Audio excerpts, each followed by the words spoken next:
Motorcycle पर बैठे अपनी रेजिमेंट के दोनों अफसरों को आपने पहचान लिया, तो सवार रामचंद्र ने भी पहचान लिया होगा। जी सर। ठीक, फिर क्या देखा आपने? जब मोटरसाइकिल गार्ड हाउस के पास पहुंची तो रामचंद्र ने गोली चला दी। पहली गोली कैप्टन वर्मा को लगी, मोटरसाइकिल सड़क से नीचे उतर गई। गार्ड हाउस के थोड़े फासले पर एक पेड़ है, अगला पहिया इसी पेड़ से टकराया। जब मोटरसाइकिल जमीन पर लुढ़क रही थी तो रामचंद्र ने दूसरी गोली चला दी। फिर क्या हुआ? दूसरी गोली कैप्टन कपूर के कंधे के निचले हिस्से पर लगी, मोटरसाइकिल नीचे गिर गई। रामचंद्र उस तरफ दौड़ पड़ा और उसने वहां पहुंचकर राइफल फिर तान ली गोली चलाने के लिए। तब तक मैं और हवलदार राज सिंह दौड़कर वहां पहुंच चुके थे जब हमने रामचंद्र को पीछे से पकड़ लिया। जब आपने पकड़ा तो रामचंद्र ने राइफल किसे मारने के लिए तान रखी थी? जख्मी हो चुके कैप्टन कपूर को। इसका मतलब है कि अगर आप झपटकर रामचंद्र को पकड़ न लेते तो जख्मी हो चुके कैप्टन कपूर का भी मर्डर कर देता। जी सर। ठीक, इसके बाद क्या देखा आपने? गोली चलने की आवाज सुनकर बहुत सारे जवान बैरकों से दौड़कर बाहर आ गए और हादसे की जगह पहुंच गए। सबके सामने रामचंद्र चीख चीख कर कह रहा था, मैंने चलाई है गोली, छोड़ दो मुझे, छोड़ दो, मैं इस कैप्टन का भी कत्ल करूंगा। लेकिन तब तक हम उसके से राइफल छीन चुके थे। बड़ी मुश्किल से 4-5 जवान रामचंद्र को जकड़ सके। भगवान ही जाने साहब, उस रात इतनी बला की ताकत रामचंद्र में कहां से आ गई थी। मुझे और कुछ नहीं पूछना सर। कैप्टन रॉय, आप गवाह से सवाल पूछ सकते हैं।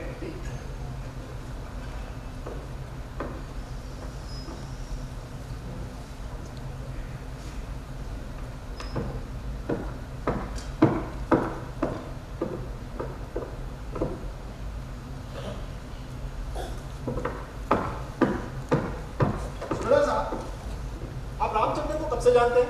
सर पिछले 3 साल से ट्रेनिंग सेंटर से रामचंद्र की पोस्टिंग हमारी रेजिमेंट में हुई थी।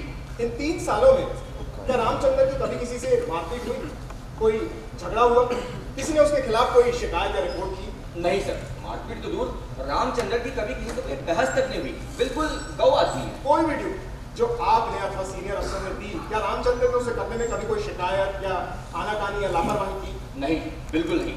रामचंद्र हमेशा मुस्तैदी से अपनी ड्यूटी करता है, उसके खिलाफ आज तक कोई शिकायत नहीं हुई। कैप्टन मोहन वर्मा जो मर चुके हैं, या कैप्टन कपूर ने कभी उसकी कोई शिकायत की, कोई एक्शन लिया उसके खिलाफ? नहीं सर। फिर रामचंद्र ने कैप्टन मोहन वर्मा की हत्या क्यों की? कैप्टन कपूर पर जानलेवा हमला क्यों किया? मैं क्या जानूं साहब, जो देखा वो बता दिया। सूबेदार साहब, सच केवल उतना ही नहीं होता जितना दिखाई दे। सच का केवल एक हिस्सा हम अपनी आंखों से देखते हैं और उसे पूरा का पूरा सच मानने की गलती करते हैं।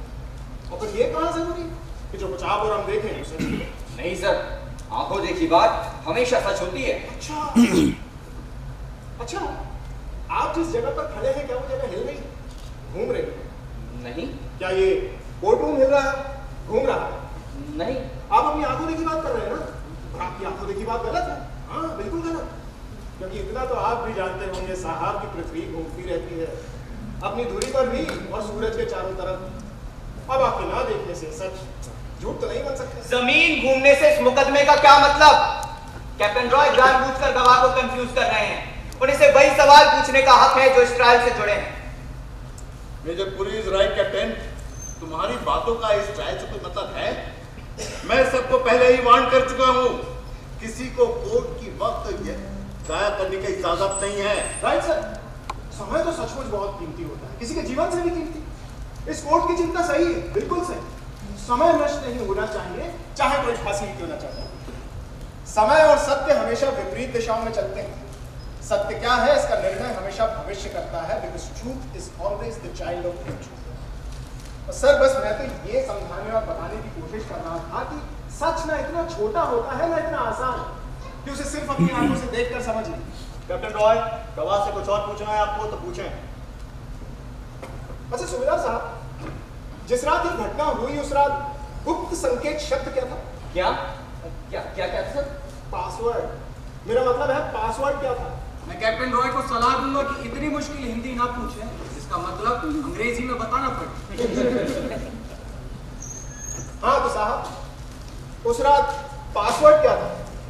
मुझे याद नहीं साहब, इजाजत हो तो रेजिमेंट के क्लर्क से पूछकर बताओ। अरे कोई बात नहीं साहब, हर रात नया पासवर्ड होता है और इतने महीने पहले का गुप्त संकेत शब्द ढूंढना कोई बड़ी बात नहीं। आप कहें तो मैं बता दूं, उस पूरे चांद की रात का पासवर्ड था काला चांद। अब आप चाहें तो रेजिमेंट के क्लर्क से पूछ सकते हैं। उस रात पासवर्ड काला चांद था। साहब, हत्या की रात वाली हर बात आपको याद रखनी चाहिए। जी सर। Continue captain. तो सूबेदार साहब, ये बात तय हो चुकी है कि उस रात को आपने इतनी दूर से चलती हुई मोटरसाइकिल पर बैठे दोनों अफसरों को पहचान लिया। तब तो रामचंद्र ने भी पहचान लिया होगा कि वो दोनों अफसर उसकी रेजिमेंट के हैं। जी सर, यही बात तो मैं कह रहा हूँ। यही बात तो सच है और हम सब ने शपथ ली है सच बोलने की। तो क्या आपने जवानों को हिदायत दे रखी कि अफसर को पहचान लेने पर पासवर्ड ना पूछा जाए? सर, मैं कौन होता हूँ ऐसी हिदायत देने वाला? Rule is rule. गार्ड हर हालत में रोकेगा, पासवर्ड पूछेगा। मेरी 20 साल की सर्विस है, बेदाग सर्विस। क्या मुझे इतनी सी बात का पता नहीं? पता है सूबेदार साहब, आपको पता है। मैं जानता हूँ आप ऐसी गलत हिदायत दे ही नहीं सकते किसी हालत में। तो क्या उस रात जब दोनों अफसर मोटरसाइकिल पर गार्ड हाउस के पास पहुंचे, रामचंद्र ने उन्हें चैलेंज किया, हम कौन है, ऐसा कहकर ललकारा? नहीं सर, मैं सब कुछ अपनी आंखों से देख रहा था। अगर रामचंद्र मैं देखने की नहीं, सुनने की बात कर रहा हूँ। सुनने की। क्या रामचंद्र ने हम कौन है ललकारा था? सर, मैं सब कुछ साफ देख रहा था। अरे आवाज सुनी जाती है, देखी नहीं जाती। आप लगभग 500 मीटर की दूरी पर टहल रहे थे, मोटरसाइकिल चल रही थी। अब इतनी दूर से बुलेट मोटरसाइकिल के चलने के शोर में आपको सवाल रामचंद्र की ललकार सुनाई दे ही नहीं सकती। सर, मैं 100 मीटर के फासले में। मुझे कहा मान गए आपके 100 मीटर की दूरी पर टहल रहे थे। क्या आपने फीते से दूरी मापी थी? मैंने मापी। आप घटनास्थल से 510 मीटर दूर थे, 100 मीटर नहीं। आप सवाल रामचंद्र की ललकार सुन ही नहीं सकते थे, बिल्कुल नहीं। कैप्टन रॉय जानबूझकर गवाह को कंफ्यूज कर रहा है। एक सवाल सिर्फ एक बार पूछा जा सकता है। वो खुद मान चुका है कि उस रात मोटरसाइकिल पर बैठे दोनों अफसरों को रामचंद्र ने भी पहचान लिया था, पर फिर हम कौन है की बात को बार बार पूछने का मतलब है मेजर पुरी, मतलब है। और आप कौन होते हैं मुझे सवाल पूछने से रोकने वाले? ये हक सिर्फ प्रिजाइडिंग ऑफिसर को है, आपको नहीं है। Sit down major, continue captain. अच्छा सूबेदार साहब, एक बात समझिए, अगर हम कौन है कि ललकार सुनकर भी कोई ना रुके। कैप्टन रॉय जानबूझकर सवालों को गलत मोड़ दे रहा है। जो बात हुई ही नहीं उसे पूछने का मतलब। और फिर ये कहां साबित हो चुका है कि उस रात रामचंद्र ने दोनों अफसरों को रुकने के लिए चैलेंज किया, पासवर्ड पूछा? गवाह कैसे बता सकता है? यही तो मैं कह रहा हूं मेजर पुरी, गवाह ने जो सुना ही नहीं उसे बता कैसे सकता है? नहीं बता सकता। मेरी कोर्ट से प्रार्थना है कि आज रात 9 बजे घटनास्थल पर चला जाए। जज वहां खड़े हो जाए जहां सूबेदार साहब खड़े थे, नहीं टहल रहे थे। मोटरसाइकिल चलाई जाए, कोई सैनिक गार्ड हाउस पर खड़ा होकर चैलेंज करे, हम कौन? चल जाएगा पता, हो जाएगा मालूम कि इतनी दूर से आवाज सुनाई देगी कि नहीं। अगर पता चल भी गया तो क्या हो जाएगा साबित? ये जवान रामचंद्र ने गोली नहीं चलाई, एक अफसर का खून और एक पर कातिलाना हमला नहीं किया। सर, मैं कौन होता हूं साबित करने वाला कि नहीं चलाई गोली रामचंद्र? ये बात तो वो खुद कन्फेस कर चुका है, सबके सामने कर चुका है कबूल। लेकिन मैं कोर्ट को सेना के कानून की याद दिलाना अपना कर्तव्य समझता हूं। अगर गार्ड के चैलेंज करने पर, ललकारने पर, धम कहने पर कोई ना रुके तो गार्ड गोली चला सकता है। Don't try to teach this court the army law. तुम कानून सिखाओगे और मुझे? नो, यहाँ दबा छिपा कर कुछ नहीं होगा। आप साफ साफ ऊंची आवाज में बताएं, क्या सलाह लिखकर दी मुझे? अगर यह साबित हो गया कि रामचंद्र के चैलेंज करने पर अफसर नहीं रुके, तो आर्मी लॉ के मुताबिक उसे गोली मारने का हक बनता है। It is duty to open fire and kill. इस कानून का सबको पता है, लेकिन सख्ती से लागू होता है जंग के दिनों में। Don't talk Ramesh. युद्ध और शांति के दोनों के कानून अलग अलग नहीं होते, बदल नहीं जाते। लॉ इज लॉ, वॉर और नो वॉर। हमें हादसे की जगह नहीं जाना चाहिए सर। डिफेंस काउंसिल जानबूझकर मुकदमे को गलत तरफ ले जा रहा है। जब खुद रामचंद्र ये मान चुका है कि उसने ये मर्डर किया, होशो हवास में किया, तो फिर चैलेंज करने या ना करने वाली बात को इतनी इंपॉर्टेंस देने का मतलब? और क्यों ना जाए हम हादसे की जगह? ये कोर्ट मार्शल सच जानने के लिए हो रहा है, सच छुपाने के लिए नहीं। ये कोर्ट जाएगा हादसे की जगह और हाल में जाएगा। तो रामचंद्र भी बरी हो जाएगा, हर हाल में बरी। अगर हो गया ये साबित कि उसके चैलेंज करने पर ऑफिसर नहीं रुके, पासवर्ड नहीं बताया, आइडेंटिटी नहीं दिखाई, जिससे जज आए रुके, कब ले लिया ये कोर्ट ने फैसला कि रामचंद्र को हर हाल में फांसी पे चढ़ाना? लेकिन सर आप, लेकिन क्या? इस कोर्ट मार्शल का प्रिजाइडिंग ऑफिसर कौन है, आप या मैं? कैप्टन रॉय, आज रात 9 बजे कोर्ट हादसे की जगह जाएंगे, पड़ जाएगा मालूम कि रामचंद्र ने चैलेंज किया था।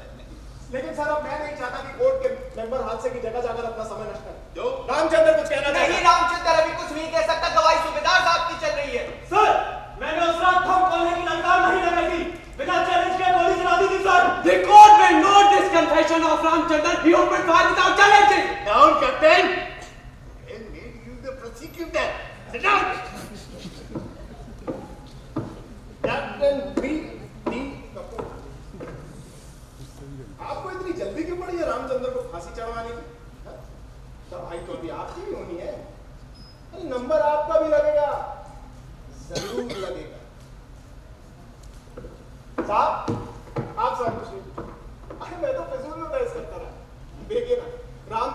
खुद ही कबूल कर लिया कि उसने गोली चलाई और बिना चैलेंज के ही चलाई।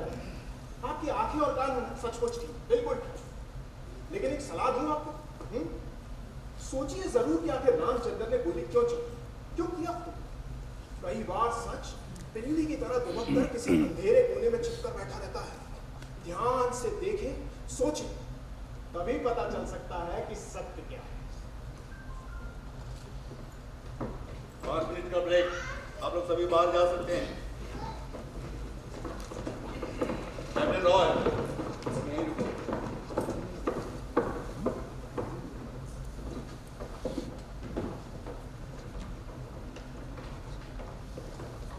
कैप्टन रॉय,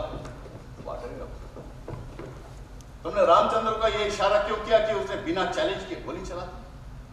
तुमने तो उसके फांसी के फंदे में अपने हाथों से मजबूत हाथ लगा। क्यों? आखिर क्यों? सर, मैं किसी टेक्निकल बात पर रामचंद्र का बचाव नहीं करना चाहता। मालूम है सबको ये सच कि उसने गोली चलाई, हत्या की। लेकिन प्रश्न तो ये है कि क्यों चलाई उसने गोली, क्यों किया खून? मैं रामचंद्र को बचाने नहीं आया सर, क्योंकि उसे कोई नहीं बचा सकता। कोशिश तो कर सकते हो। सर, मैं वो चीज बचाने की कोशिश कर रहा हूं जो रामचंद्र के प्राणों से भी कीमती है। क्या? सत्य। वो सत्य जो इंसान की जान से भी अधिक मूल्यवान होता है। वकील की मैं आत्मा का अहेरी हूं sir, hunter of the soul. तुम्हें गो आउट करते।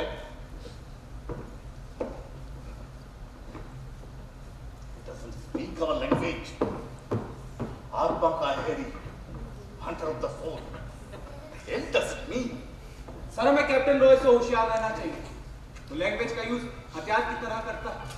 मेरा ख्याल है कि आर्मी हेडक्वार्टर के लॉ डिपार्टमेंट ने सोच समझकर विकास रॉय को इस कोर्ट मार्शल में भेजा। आजादी के बाद ये पहली घटना है कि कोई जवान किसी ऑफिसर का खून कर दे। राइट। आपको जनरल पुरी के केस की याद है? उम्र कैद की सजा हुई थी। रॉय कोर्ट मार्शल में सरकारी वकील था मेरे खिलाफ। सरोज जंगल को स्पाइन के केस में उम्र कैद की सजा उसने ही दिलाई थी। वो हमेशा सच जान लेता है, हर हालत में जान लेता है। आज तक उसके बनाए हुए कानूनी चक्रव्यूह से कोई बाहर नहीं निकल सका है। Yes, he is the hunter of the soul.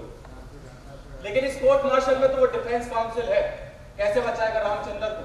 और खुद ही तो कबूल करवा दिया कि बिना चैलेंज किए उसने गोली चला दी। नहीं, सवाल ये नहीं कि वो रामचंद्र को कैसे बचाएगा, सवाल तो ये है कि वो किस किस को मरवाएगा। एक बात जरूर, हमेशा मुस्कुराता रहे। He does not lose his cool. हाँ, द स्माइलिंग टाइगर। झाड़ियों के पीछे छिपा बैठा बाघ जब शिकार को अपने घेरे में आया देखता है तो हमेशा मुस्कुराता है। उसे मालूम होता है कि उसकी छलांग से शिकार बच नहीं सकता, बिल्कुल नहीं बच सकता। The smiling tiger. सर, हम लोग 2 मिनट के लिए बाहर जाएं। सर,